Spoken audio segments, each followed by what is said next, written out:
You know, you hear a lot of information in this country every year about your chances of being the victim of a violent crime, especially a homicide. And you get a lot of conflicting information. On one hand, you have the president on television telling you this is some of the safest times we've lived in recent history. And on the other hand, you have him telling you, boo, you're going to be killed by a firearm. And understandably, a lot of people are worried about being killed. Most people don't want to be killed, so they actually kind of worry about it. And it seems like a lot of people really want to worry about firearms. They really want to worry about being killed by a firearm. So let's take a chance today to look at what your chances are of actually being killed by a firearm. Now, a lot of times when you see statistics on firearms death, they're misleading. People include suicides in firearm deaths. Well, most people aren't worried about suicide. They're not afraid someone's going to suicide them. That's something you either do or you don't. Someone doesn't do it to you. So suicides don't belong in the homicide numbers when it comes to firearms deaths. So we're just going to pay attention to the way people die when someone else kills you, when it's actually a homicide. Now, believe it or not, one of the most common means of death or causes of death in a homicide is unknown.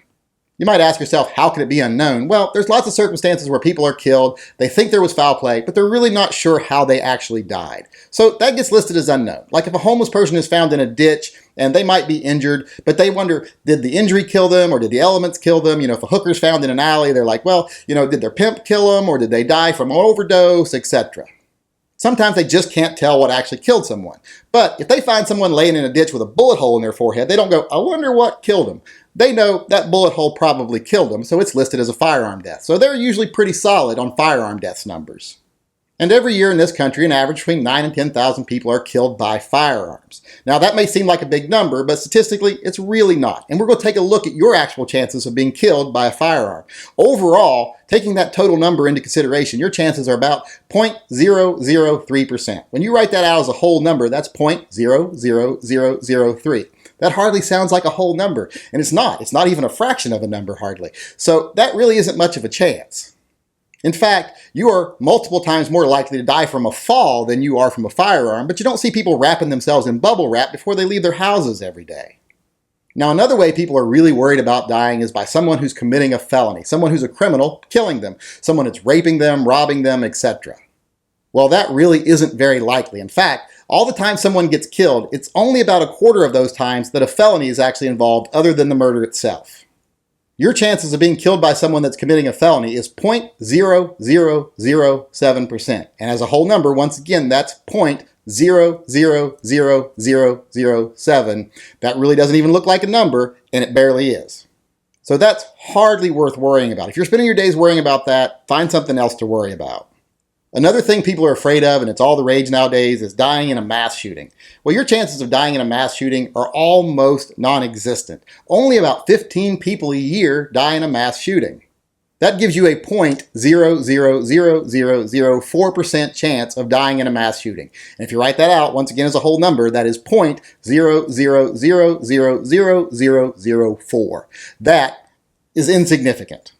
Now, I know what you're going to say, but your chances of dying in a mass shooting are going up, right? No, they are not going up. In fact, the number of people that died in a mass shooting this year is about the same as it was in 2011. The ones that died last year, about the same as it was in 2010. The only year where there's a spike, really, is 2012, and that is a statistical anomaly. Anyone that does statistics for a living will tell you that kind of thing happens. It doesn't affect the trend. Mass shootings are not on the rise.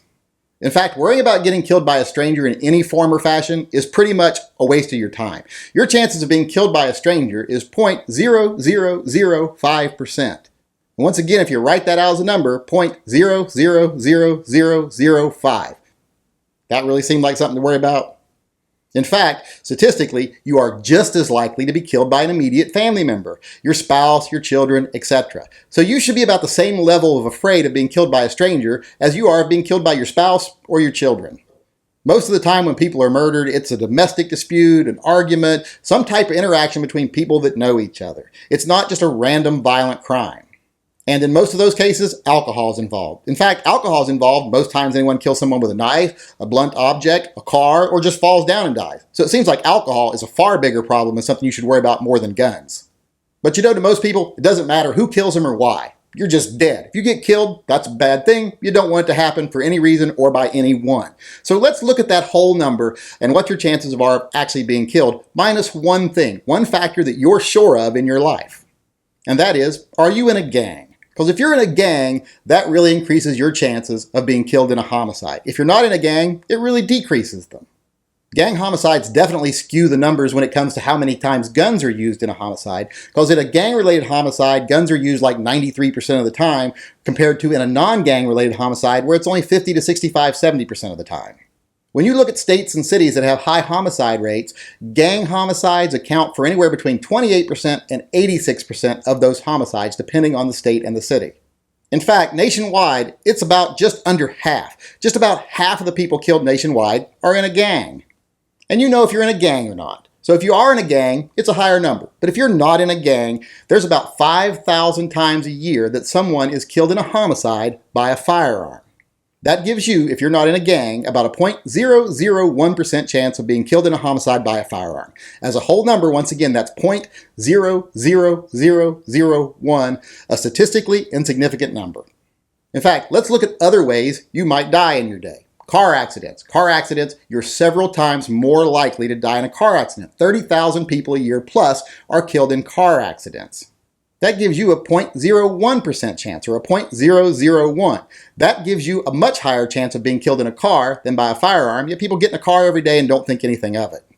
And let's just look at drunk drivers. Just drunk drivers alone kill 13,500 people a year. That's nearly 3 times as many people are killed by firearms. Drunk drivers kill far more people than firearms do. Your chance of getting killed by a drunk driver is 0.004%, or a 0.00004. It's still a really low number, but it's much higher than your chances of being killed in a homicide by a firearm.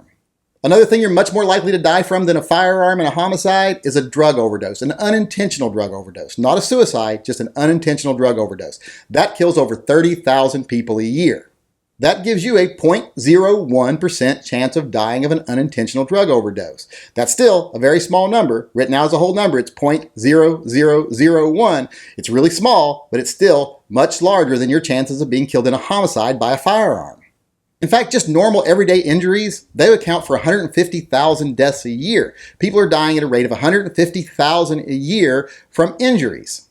That's a 0.04% chance of you dying from an injury every day, yet people aren't hiding under their couches. They're not so worried about that, even though it's far more likely than them being killed in a homicide by a firearm.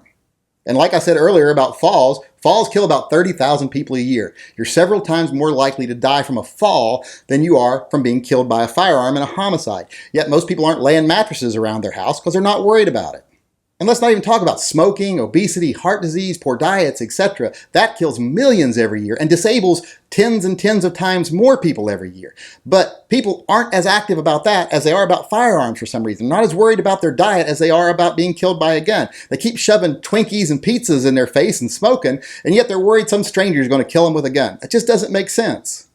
So as you can see, if you're spending your time worried about being killed by a firearm, you're wasting your time. That time could better be spent worrying about things like, why do people want to kill themselves? Why do people harm others? We could start worrying about real problems, maybe fix our diets, do things about smoking, etc. Worry about things that really matter. If we started worrying about things that really matter instead of demonizing an object, we might actually make some progress in making this a better place to live.